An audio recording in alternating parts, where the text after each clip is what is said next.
Welcome to Real Geek Media. It is Friday night, July 19th, 2024. I'm Hayden Stoll. He's Christopher Michael Blake.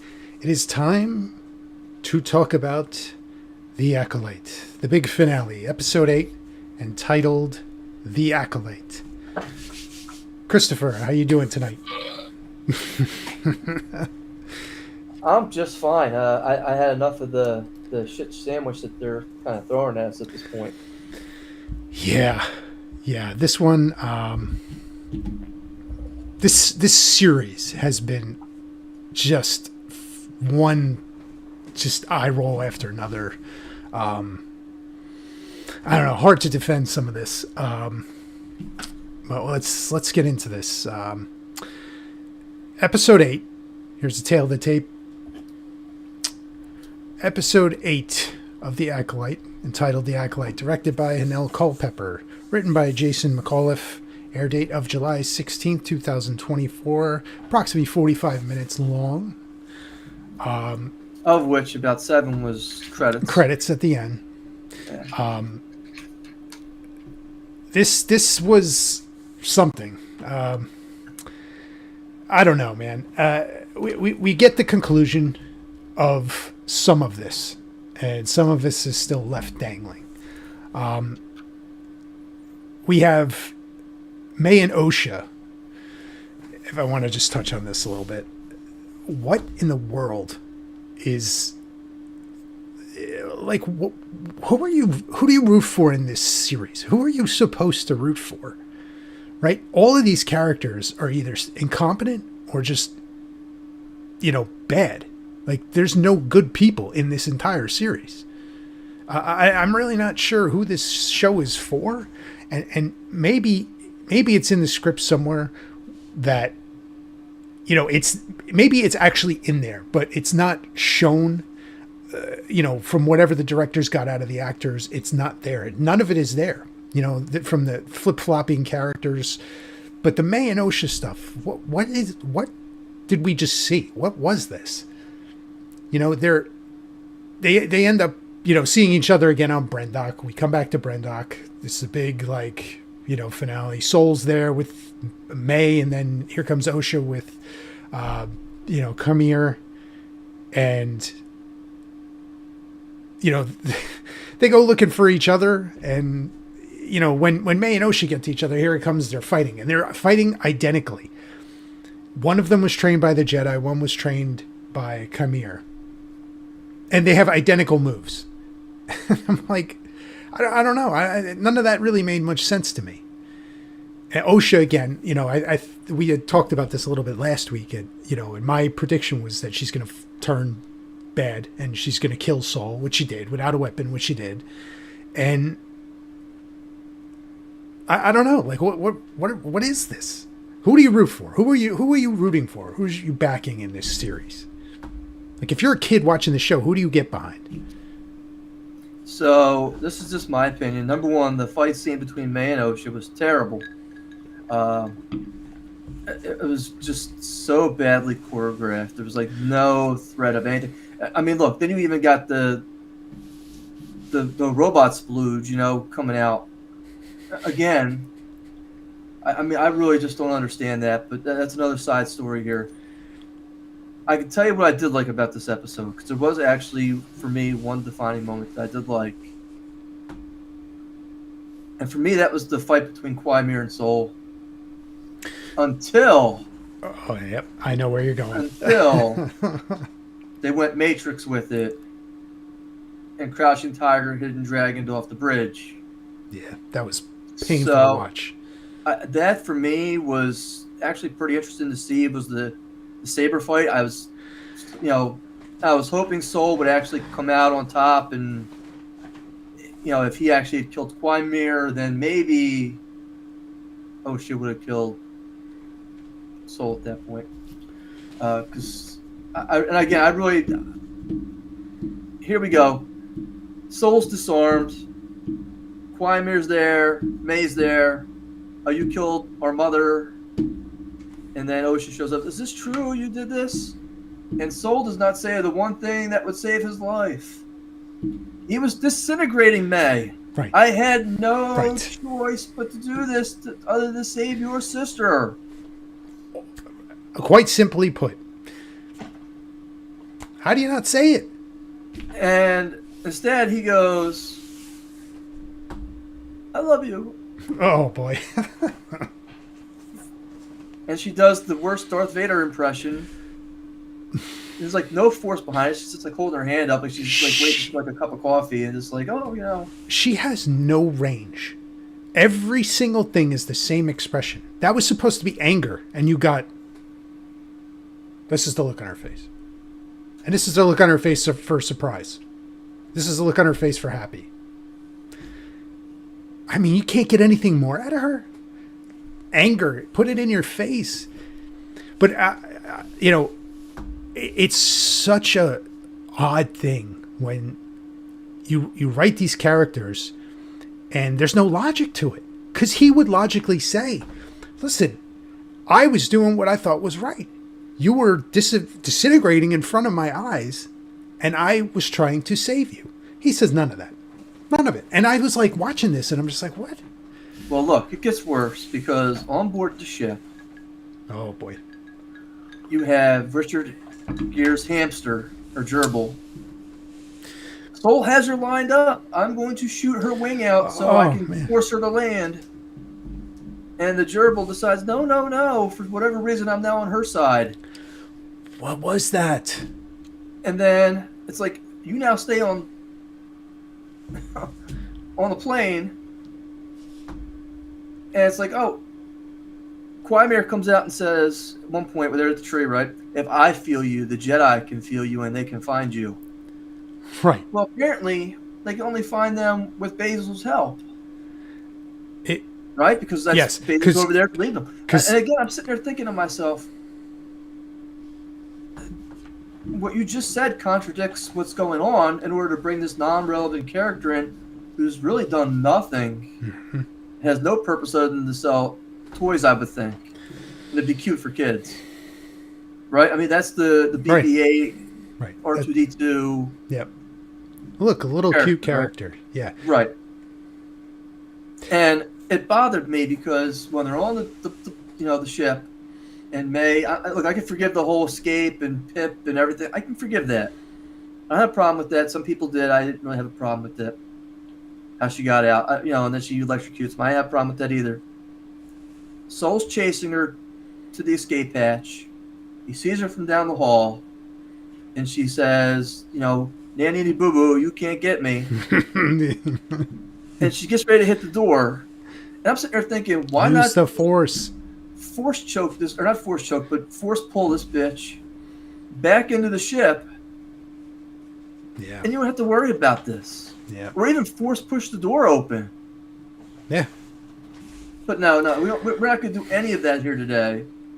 We need, and again, the space flight scene was actually pretty cool. It was. Sure. Yeah. But unnecessary. It didn't add any value other than to take up time for the episode. Yep. That's just my opinion. But was it pretty cool? Yeah, the spaceship scene the space chase was pretty cool. Mm-hmm. Other than Richard Gere's hamster being involved for whatever reason, which I still can't wrap my head around. Yeah, it's really bizarre. I will agree. The saber duel I enjoyed. I disliked with a passion that crouching tiger hidden matrix thing off the bridge. Oh, I thought that was awful. I like the matchup. I thought you have two formidable characters fighting each other with stakes. It's live or die at this point. And when that really didn't happen, the scene where May disarms Soul, and it was just, how did you let that happen? And then when she tosses his lightsaber, it cracks. And it just cracks. Like, that's the thing. They zoom in on it. You see like cracked glass. And then when Osha picks it up and she bleeds the crystal red, I thought that was, I mean, we're turning into Mood Ring City with this, there is lore behind the saber thing, and the bleeding the crystal is a Disney thing. It wasn't like that prior to Disney. When it was expanded universe, it was synthetic crystals, but with Disney they changed it to bleeding the crystal. And there is an arc, and I think you read the Darth Vader comic where he had to chase down the red. He had to chase down the red crystal for. He had to bleed it, and it was a task he had to overcome, and it almost killed him. He had gotten a vision of what would happen if he killed Palpatine there, and it was a toll extracted on him to do that. And here what we see in the show is just like, I'm kind of angry, and it turns red. Now, I'm not as big a lore geek as some people like you and Star Wars Theory and everybody else. I did watch the Star Wars Theory episode where he had to bleed the crystal for Vader, and he did a great job narrating that, by the way. I have to give him credit. But I had some questions, and I wrote them down here. And my first question was, if that's going to happen, do you now go back and redo Revenge of the Sith to give Anakin the red lightsaber? Because it wasn't. And that's what's weird. Yeah. And now I got a better question to follow up that. How do you end up with a purple lightsaber? Well, are you like in the middle between good and bad? Is like Mace Windu totally good or totally? I mean, is he conflicted? And this is where it gets like nitpicky, right? Like the blue, the green, the yellow are all crystals that they find, the Kyber crystals of that color, right? The red can only be done by bleeding it. That's Disney canon. I mean, again, I could get the yellow or for Padawan. I mean, I can look. It makes it easier for me to kind of, as a non-Star Wars geek, but I'm a fan, not have to sit there and think too much. Okay, I know green is more for Jedi Master, blue is for the day, however you're feeling that day, but red is evil. You draw distinguishing lines, and I get that. You have a clear, distinguishable feature for somebody who's bad versus somebody who's good. It's natural. That's natural conflict. I get that. So that doesn't bother me as much, but it leads to more questions. It raises too many questions. Correct. So that, it's not as big a plot hole as the generator in this episode. So that is something. I'm glad you brought up the generator, and I'll let you go on that one. So what was it? Episode 3, we get the flashback where the generator blows up because of fire. Right, because of the fire inside the mining facility, right? And it leads Soul to have to make that decision. Well, there shouldn't be any power to this thing after 16 years of not being operable. None. We've seen the power generator blow up. Yes. And what does Osha do when she arrives? Oh, I'm just going to go ahead and hotwire this thing. Oh, look, there's power. Well, okay. And the Jedi, too, right? Then when they arrive, don't they use it, too? No, they force push the door open, if I remember correctly. Which, again, why Quimir just didn't do that, I really just... Instead, he disappears. He's just like, now you see me, now you don't. Yeah. There's so many problematic things, and I feel like it's just... the writing, even like somebody that has no experience writing is going to call these things out. Like, these are just keep the thread moving, and we have, outside of the characters that flip-flop every second, you have simple things like the generator blew up, we all saw it, and now you're telling us there's power. How do you lose track of these things? Who was the lore specialist on the show? It's Pablo something or another? Pablo Hidalgo, who has been with Star Wars and Lucasfilm for a long time now, and he's the lore master, the head of the story group. And I think these people that get to a point, and when George Lucas was there, I feel like he was more like kind of, this is what it is. Okay, I'm going to have final say on this. But now, the ship is so rudderless. Kathleen Kennedy's in charge, but she has these all these committees and groups and story group and this and that group. And it's just, they kind of I don't think anybody holds firm. They are what they need you to be in the moment. Okay, we need, female-driven lead in Star Wars, and we're gonna set this up so that Osha and May were first before Anakin was. Okay, you look at basically a lot of what you see with these more push for the female-driven stories. You have. Prey is a good example. Oh, look, Arnold Schwarzenegger fought the Predator, but guess who did it first? This small, American Indian girl. And, it's the same thing. Like every time you get like one of these stories, it's like, oh, but they did it first, and they did it better, or they were the first one. Now, are we meant to believe that this force choke that she used is the first ever force choke? Because that's kind of the impression that I got from it.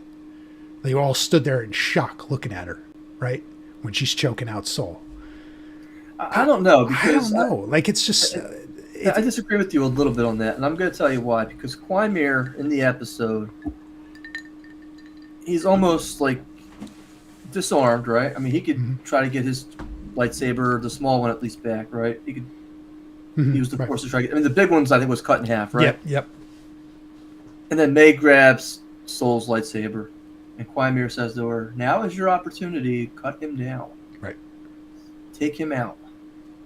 Become what you were meant to be. And she says, no, I don't think so anymore. I'm flip-flopping once again. He'll stand trial. No, right, he's got to stand trial for saving my life. And for saving the life of my sister. I'll let him stand trial for that. Okay, well, we appreciate that. Now, here comes Osha, and she kills Soul, right? But Quymir, I think, is taking a step back to see which one of these two are going to step up to be the apprentice at this point. Right. He's kind of like the Donald Trump of the TV show, where he's got two candidates, and one of them now has the test. Here's the test. Whoever can do it better gets the job. Because I really can't wrap my head around the ending of this episode at all. And it bothered me to such huge extent. I'm sitting there and I'm like, was there not enough room in the spaceship for 3 people? Right. They couldn't take her with them. The girls just reunited and they're hugging and they're kissing and, hey, I missed you so much, even though we were just fighting 10 minutes ago. Yeah. We can get past this, and I love you so much. Why are they not taking May with them? Oh, no, we're just going to mind wipe her. Yeah. And I'm kind of sitting there like, oh, well, the Jedi are going to arrest her. And then what's the first thing that happens when she's arrested? It's almost the same exact verbatim from what happened with Palpatine and Skywalker, right? It's like, we don't need the restraints anymore, and they fall off her wrists, right? Guards, leave us. And I'm sitting there and I'm like, May just killed 2 Jedi. Are we totally absolving her of this because now she doesn't remember? Yeah. You might want to leave those restraints on and maybe put her in a holding cell and not blame everything on Soul, which is what you just did for no reason. Man. I had such a problem with that. This is supposed to be her friend, I mean, and we don't know why she did it. We don't know what the backstory of that is. But does everybody in this Jedi temple have like a hidden secret? Because these are supposed to be honorable people. How are these people Jedi? Like, how? There's so much temptation, and we talked about that last week. There's temptation. Some of these characters, they are guided by it.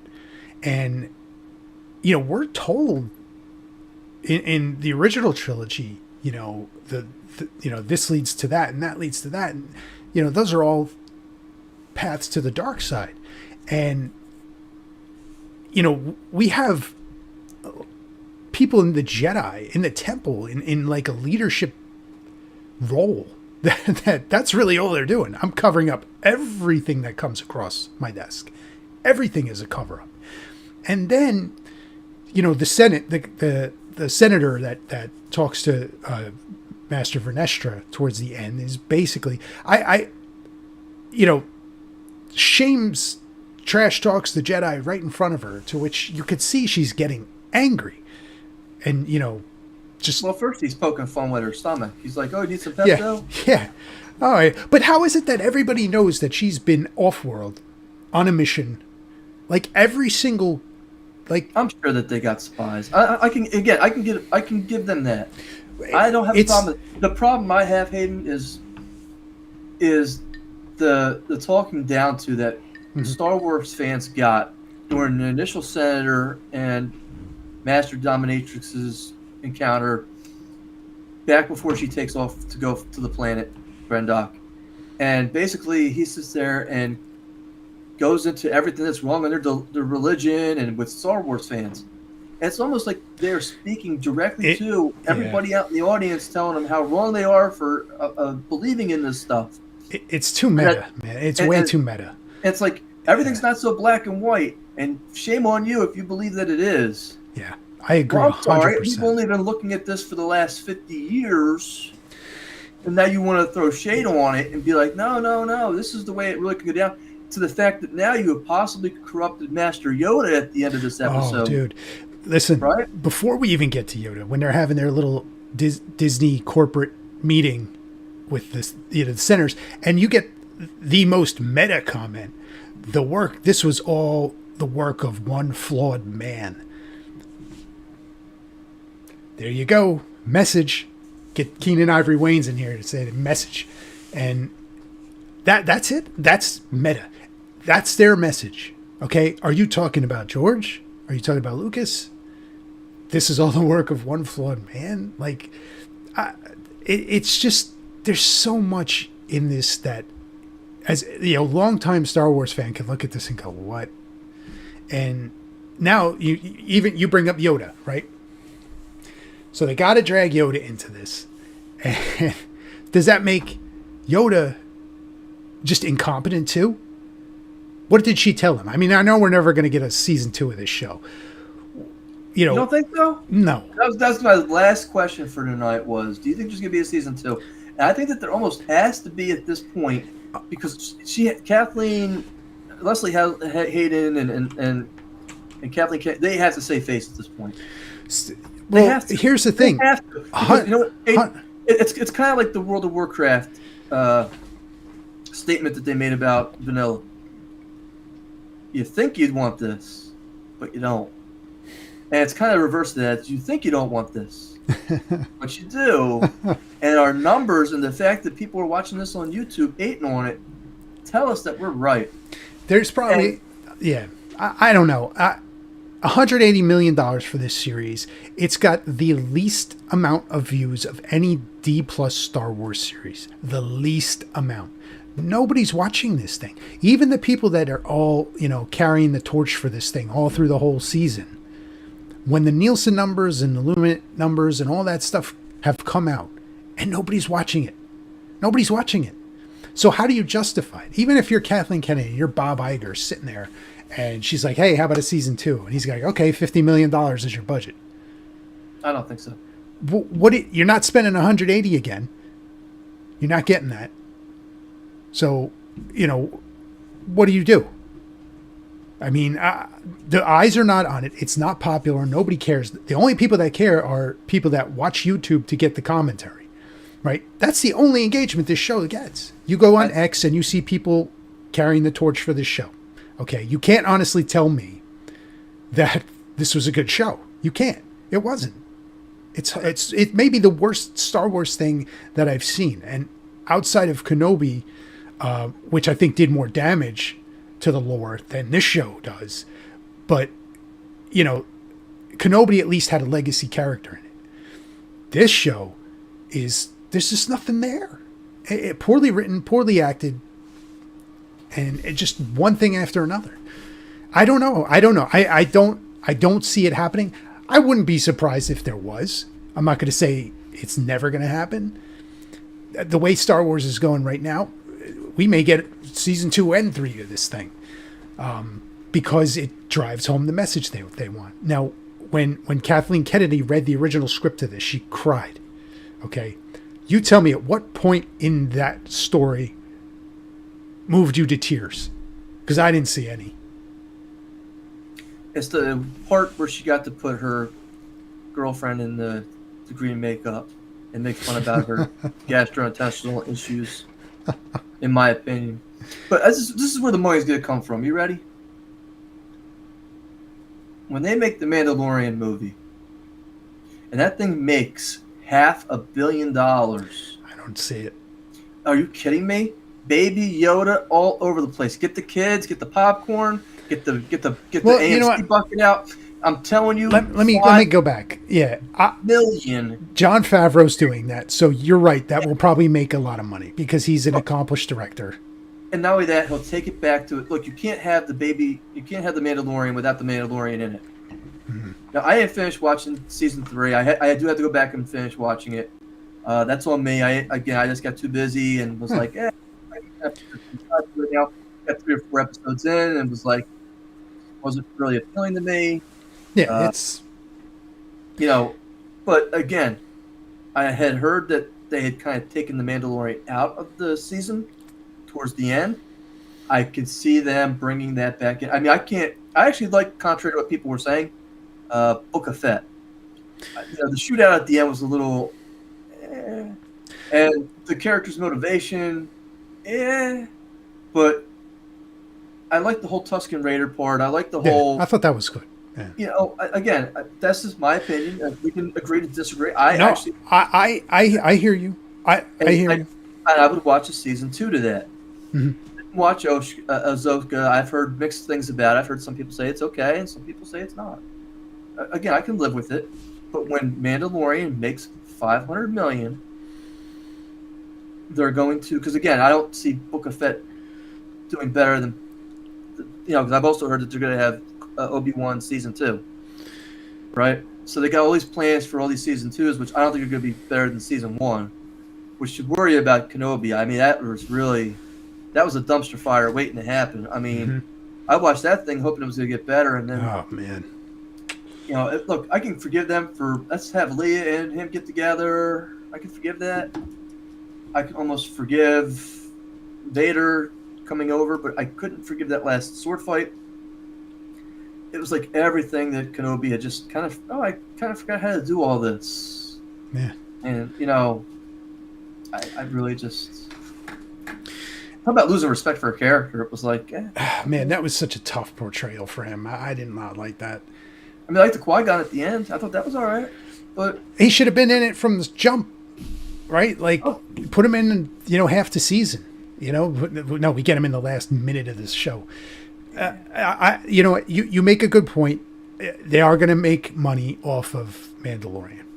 Now, as Disney has shown us, as Lucasfilm has shown us, I don't know if they put the money in they don't spend it wisely. Would I greenlight a season 2 for this thing? I wouldn't, but there's other stories we can tell. But I think they're also hanging it up on Dark Plagueis. They want to bring him in. So, yeah, I'm glad you brought up that. Why was he sitting in a cave, hiding, watching this guy skinny dip with the other one? And I have an answer for you for this. I do. Are you ready? Go ahead. The answer is that he's a peeping Tom. Oh, man. Who likes to masturbate. And look, you could even go to the beginning of the episode when Osha puts the helmet on and then Quimir's eyes kind of light up. And this scene made almost no sense. Yeah. I mean, it's just, where did that further the plot at anything that was going on here at this point? Yeah, that confused me because... It didn't. It did nothing to do with the rest of the episode. It didn't. So, okay, she can tap into the ability that her mother had. We could have shown that in season 2 if you get it. You don't need to dangle a thread. But what did she learn? How did she learn? Right, yeah. What did she learn about Chimera? We don't know. Nothing. And look, what is the Dominatrix Jedi in her simp hiding at this point? Why does she try to kill Chimera? What is that? Oh, why is she throwing Soul under the bus? Because look, it would be easy to say this is what happened, right? And that she's aware of what happened because it seems like she's aware. Yeah, right? It seems like she's in the know. So why does she have to go? Why is Soul like, oh, I want her to confess to the Jedi Council? Well, the Jedi Council already is aware.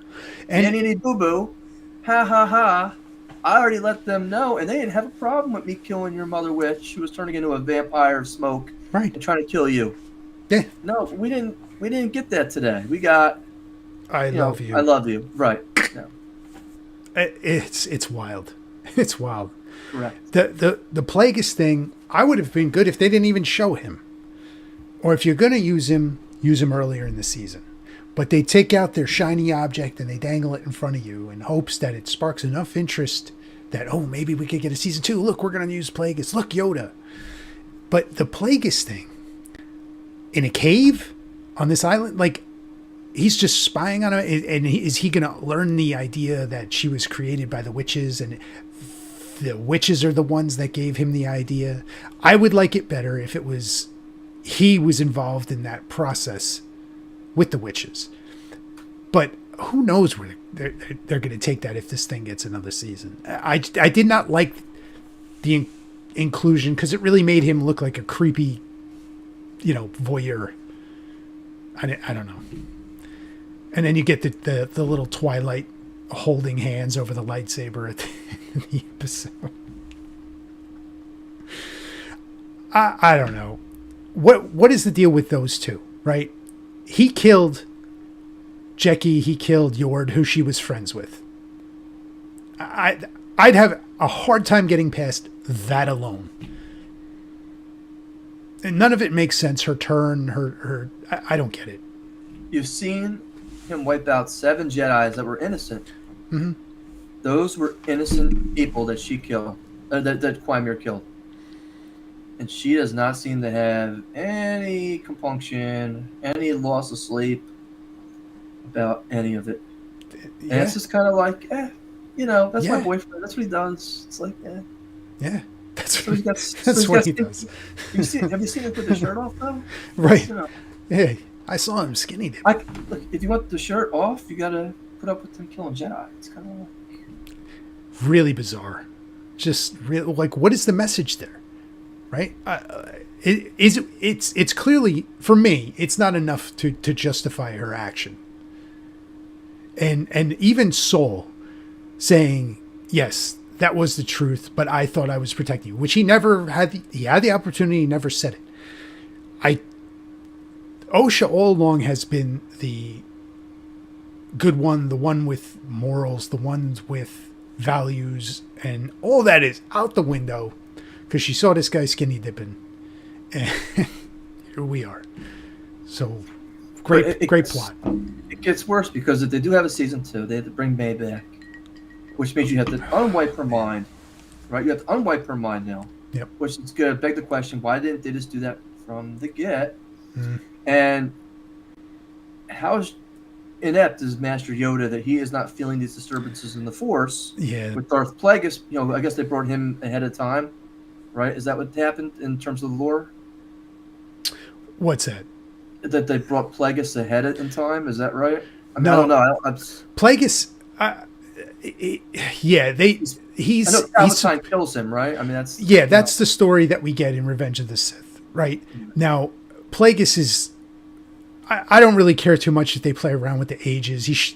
Technically, he would be like 20s, maybe teens at this point in the story. But I don't have such a big deal with that.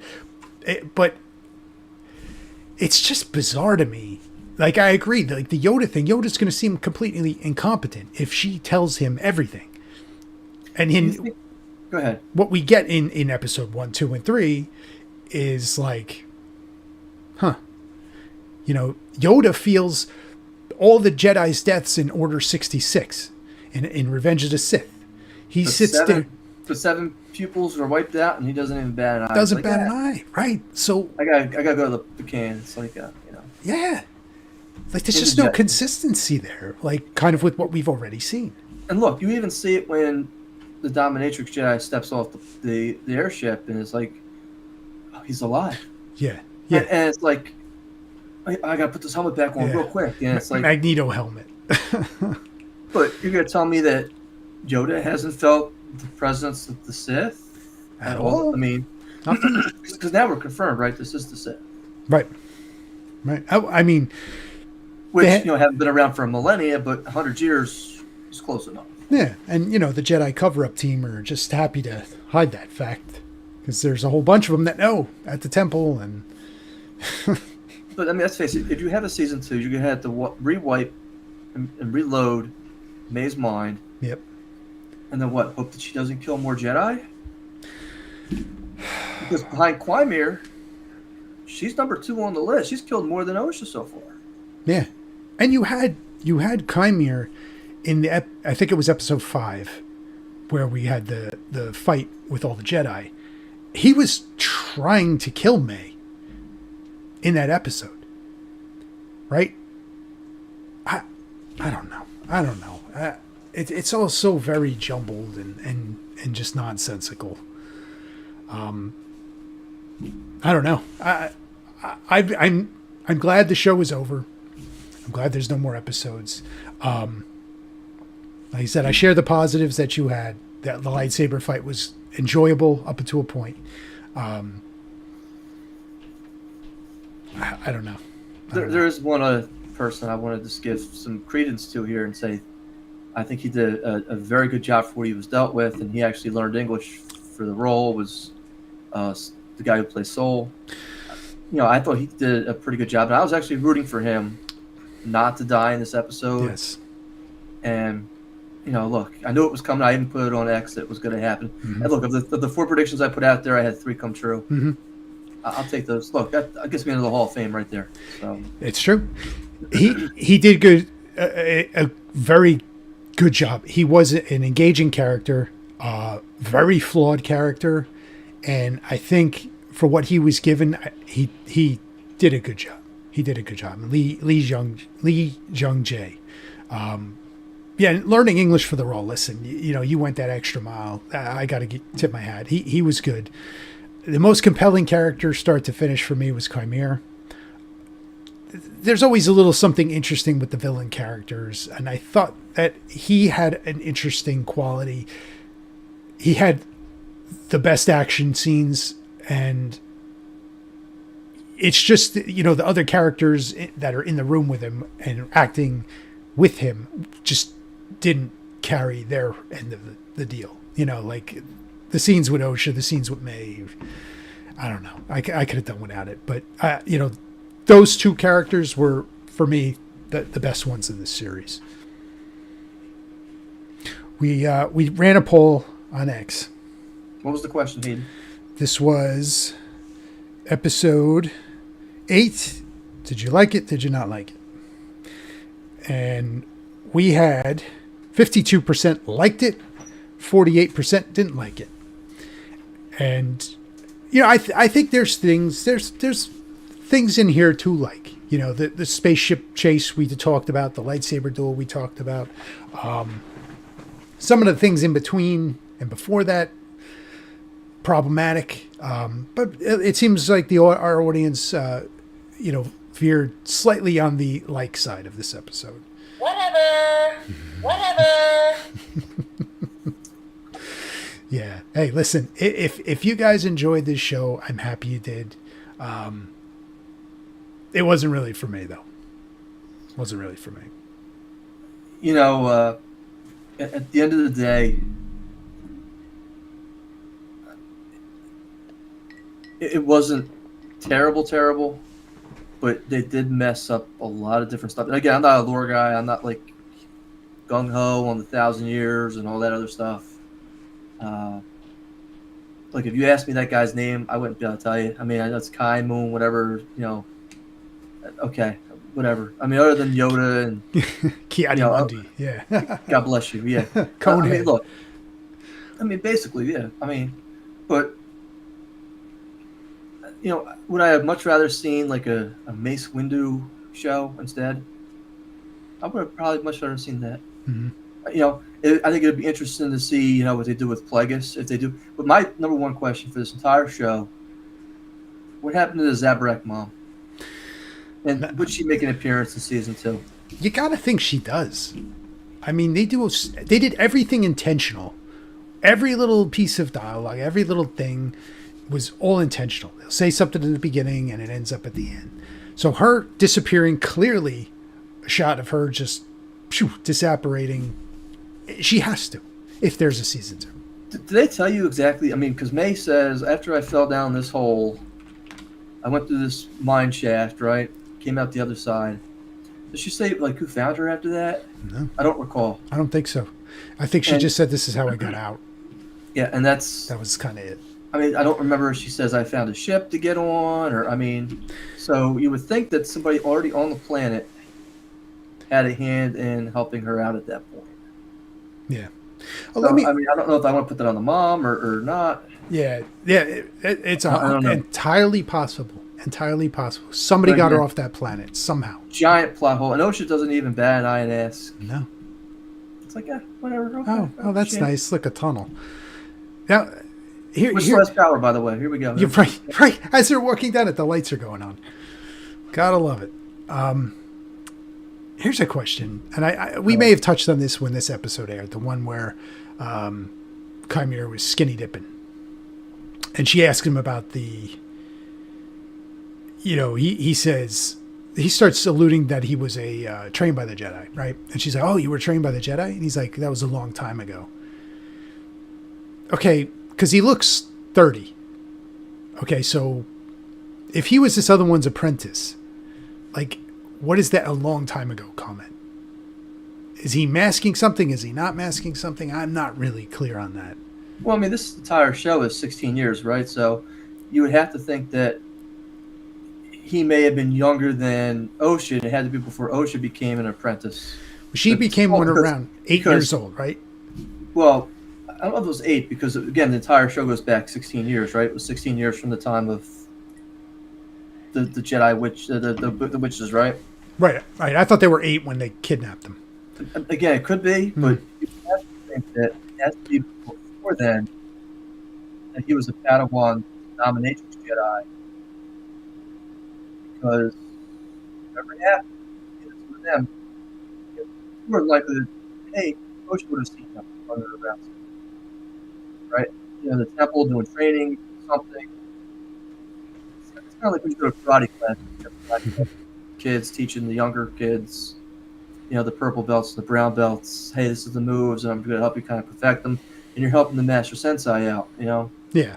It's kind of like the same thing. You would kind of think, oh, yeah, I did remember running into you all the way back there.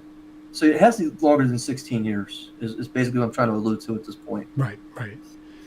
Which would put between probably 10 and 14 years old.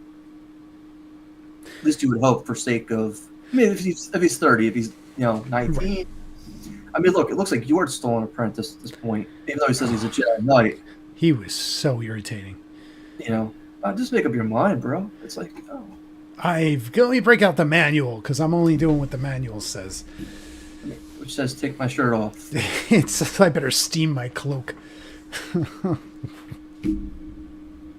Didn't have a robot do that? I mean, really? Right. You got robots doing everything else. You're the Jedi. I'm sure there's somebody's job to do the steaming of the cloak. Maybe not. Maybe not. They steam their own cloaks. Brutal. Christopher, any final thoughts? No, I'm good. I don't want to think about this anymore. Yeah. So that was The Acolyte. Again, not for me. I'm glad some of you enjoyed it. We'll see if this gets a season 2. We'll get together and come back with another review series. Christopher and I are going to talk and see what we want to review. If anybody's got any suggestions, feel free to reach out to us. Hit us up on X. Hit us up on our website. The boys. Did I hear the boys? I gotta start watching it. I keep seeing these clips on Instagram, and I'm like, I have to get into this. Have you watched any of it? No, I know the clips on. Oh, just the clips. That's it. Yeah, that's it. Okay. Looks good though. I'm through season 3. I haven't started 4 yet. Looks good though. So if you do get into the boys and you want to do 4, we could do it fresh. I haven't watched any of it yet. But I think I might get force choked if I keep up this weekly schedule. We'll take a break. But there we go. That's it. I'm glad you can laugh at that. I think you might be force choked too. But remember, there are always 2. Do it without a weapon. Yeah, there are always two. It's cold. I'll be sleeping in the car. Podcasting live from my car. Are you at McDonald's? Yeah, they have free Wi-Fi here. Put the Burger King crown on. The power of many. Man. King of my own home. There you go. Gotta put the flatbed down in my car. Christopher, it's been fun. We'll catch up with everybody next time. Thank you for watching. I hope you guys enjoyed it. If you do, give us a subscribe, give us some likes, and we'll talk to you next time. I'm Hayden Stoll. He's Christopher Michael Blake. Have a good night.